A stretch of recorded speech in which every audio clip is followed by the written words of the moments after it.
Ma'am, stop right there. Where do you think you're going with that? Excuse me, I'm walking to my car. Remove your hand.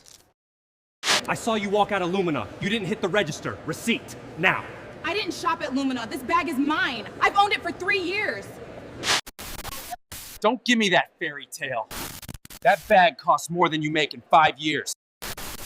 If you don't remove your hand, this is officially assault. Aggressive shoplifter.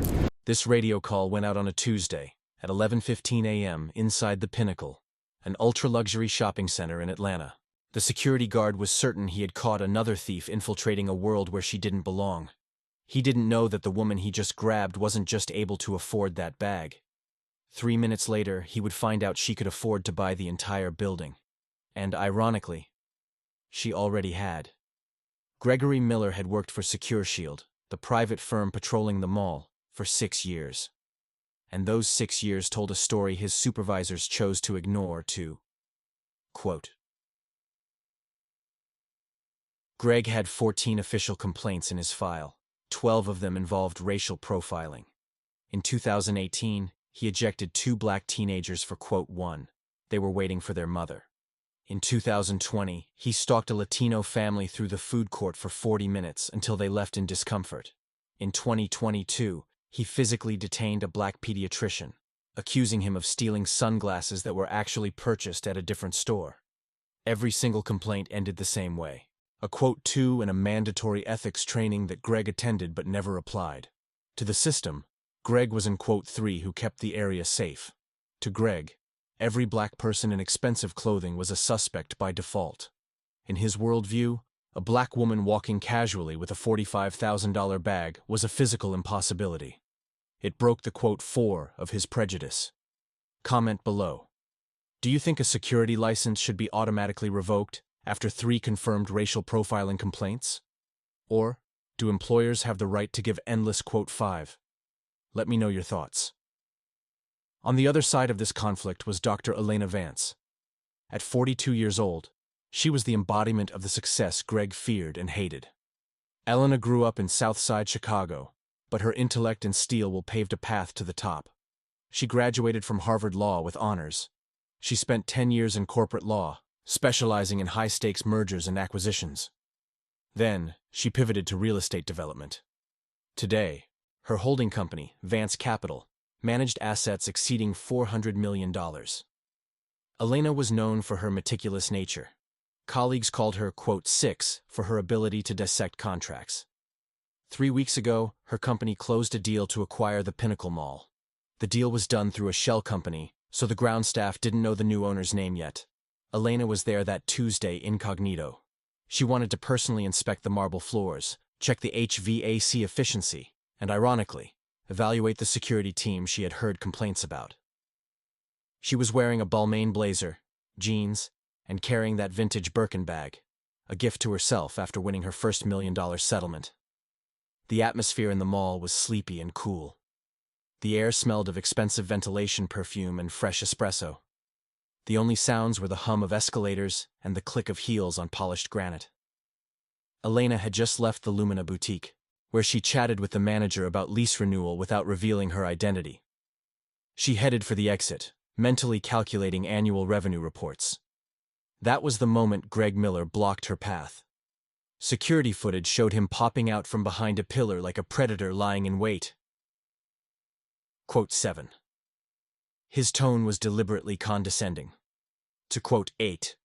Elena stopped, shifting her phone to her other hand. To quote 9. Quote 10. Quote 11. Quote 12. To quote 13. Greg stepped forward and clamped his hand onto Elena's elbow. It was a rough, painful grab. The quote 14. Elena's voice went ice cold. The prosecutor in her woke up. The quote 15. Quote 16. By now, a crowd was forming. A young couple pulled out their phones. The tension in the air was thick, overpowering the smell of coffee. Elena felt the familiar chill of humiliation. That feeling that no matter your degrees, your money, or your status, to some people, you are just a quote 17 because of your skin color. But this time, there was no fear. Only cold fury and calculation. She knew the law better than this man knew the alphabet. 2 police patrol officers arrived. One of them, Officer Davis, looked exhausted when he saw Greg. Quote 18, quote 19, quote 20. The officer turned to Elena. Quote 21, quote 22. Greg was yelling, spitting as he spoke. Quote 23. The officer asked wearily. Elena slowly, without sudden movements, reached into her pocket and pulled out a business card holder. Quote 24. Greg laughed. It was a loud, ugly laugh of a man confident in his immunity. Quote 25. The police officer hesitated. There was an authority in Elena's voice you couldn't fake. He keyed his radio. Dispatch, patch me through to the Pinnacle administration. Request Mr. Holden to the north entrance immediately. 2 minutes passed. 2 minutes where Greg continued to make snide comments to the bystander's camera. The stories they make up. I'm the owner. Yeah, right. Enjoy your trip to the station. The elevator doors at the end of the hall slid open. David Holden, the general manager, sprinted out. He was pale. He was running so fast he almost slipped on the marble. Ms. Vance! Oh my God! Ms. Vance! He shouted while still 30 feet away. The smirk on Greg's face was erased as if by a giant eraser. His eyes went wide. He looked from the panting manager in the $2,000 suit to the calm woman in jeans. David, what's going on? Greg stammered. This woman claims— Shut up, Greg. Just shut up, the manager barked, skidding to a halt. Ms. Vance, I offer my deepest apologies. I didn't know you were visiting today. This is a monstrous misunderstanding. Elena calmly adjusted the cuff of her blazer. This is not a misunderstanding, David. This is systematic racial profiling and physical assault by your head of security. He accused me of stealing my own bag. He grabbed me. He publicly humiliated me in front of customers in my own mall. Greg Miller turned whiter than the mall walls. His hands started to shake. The puzzle pieces in his head clicked together, but the picture was a nightmare. Owner.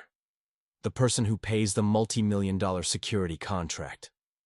Ma'am, Protocol requires— You didn't show the receipt. His voice cracked into a falsetto. Hand over your badge and your access card. Immediately, Elena said. Her voice was quiet, but it sounded like thunder in Greg's ears. You no longer work on my property, and I will personally ensure Secure Shield never works here again either. But my mortgage— I was just doing my job. You weren't doing a job. You were feeding your bias. Officer, I am filing a formal complaint for assault and false imprisonment. We have CCTV and witnesses. Comment below. Was this fair? Should one mistake cost a man his career? Or does racism in a position of power deserve a zero-tolerance policy? By that evening, the bystander's video hit 3 million views on TikTok. The hashtag #ShoppingWhileBlackOwner was trending #1 globally. CNN and the Atlanta Journal-Constitution picked it up. The headline screamed, Mall owner arrested by her own guard for being black. But the real storm happened in court. Elena Vance didn't just fire Greg. She filed a civil lawsuit against the security firm Secure Shield and Gregory Miller personally. The 45-page lawsuit listed the charges: unlawful detention, battery, medical reports confirmed the bruising, defamation, and civil rights violations. But the smoking gun? Elena's lawyers dug up the archives. They found those 14 previous complaints. They proved that Secure Shield knew about Miller's racist patterns, but kept him in a leadership role, endangering the public. This qualified as, quote, 42, quote. The lawsuit sought $10 million in damages. The legal battle lasted 8 months. Secure Shield's lawyers tried to argue Greg had, quote, 43, quote. But when the court played the video, where Greg calls Elena, quote, 44, quote, and laughs at her claim of ownership, the jury didn't hide their disgust. Former victims of Greg, those teenagers, that doctor, the Latino family, testified. It wasn't an isolated incident. It was a pattern. Realizing that a lost verdict would destroy their reputation forever, Secure Shield settled. The final payout was $5 million. Gregory Miller was fired with cause. His security license was permanently revoked by the state of Georgia. The court ordered him personally to pay a symbolic $50,000, which forced him into personal bankruptcy and the loss of his home. But the story didn't end there. Elena Vance didn't put that $5 million in her pocket. She announced the creation of the Vance Initiative. Quote 45, she said at the press conference. Every cent went into grants for young black entrepreneurs in Atlanta looking to start brick-and-mortar businesses. Furthermore, Elena terminated the Secure Shield contract and hired a new firm with a strict condition. Every officer undergoes quarterly psychological testing for implicit bias. The mall implemented a new policy.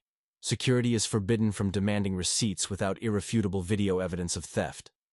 To close this story, here are the words of Dr. Elena Vance herself, spoken outside the courthouse. Quote, 46, quote. This case wasn't just about a bad guard. It's a reminder that power and prejudice are a dangerous cocktail. Greg Miller thought he was protecting his territory from an outsider. He didn't realize the world had changed, and he was the one who no longer belonged. If you believe police and security should face personal financial liability for unlawful detentions, hit that like button and subscribe. We will keep chronicling the stories where justice catches up to the guilty, badge or no badge. See you in the next report.